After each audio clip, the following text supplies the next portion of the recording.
கட்சி பதவியில் இருந்து செங்கோட்டையன் நீக்கப்பட்டதற்கு பிறகு கோபிச்செட்டிப்பாளையம் பகுதியில் புதிதாக பொறுப்பேற்று அதிமுக மேற்கு மாவட்ட பொறுப்பாளர் கே செல்வராஜ் கட்சி நிர்வாகிகளுடன் ஆலோசனை நடத்தி வருகிறார்.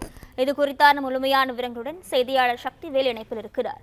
வணக்கம் சக்திவேல், விவரங்கள் என்ன? பதிவு செய்யுங்க. வணக்கம். இன்று கோபிச்செட்டிப்பாளையத்தில் முன்னாள் அமைச்சர் செங்கோட்டையன் அவர்களுக்கு பதிலாக பொறுப்பாக நியமிக்கப்பட்ட கே செல்வராஜ் இன்று முதலாக கோபிச்செட்டிப்பாளையத்தில் உள்ள தனியார் திருமண மண்டபத்தில் தனது கட்சி பொறுப்பாளர்கள் மற்றும் கட்சி தொண்டர்களுடன் ஆலோசனை கூட்டம் நடத்துகிறார்.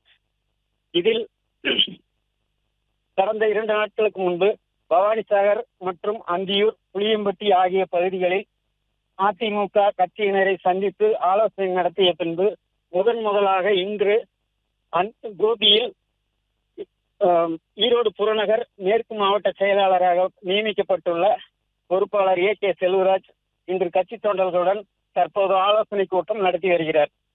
பிளே ஸ்டோர் மற்றும் ஆப் ஸ்டோரில் இருந்து பாலிமர் செயலியை QR கோடு மூலம் பதிவிறக்கம் செய்யுங்கள். செய்திகளை உடனுக்குடன் பெறுங்கள்.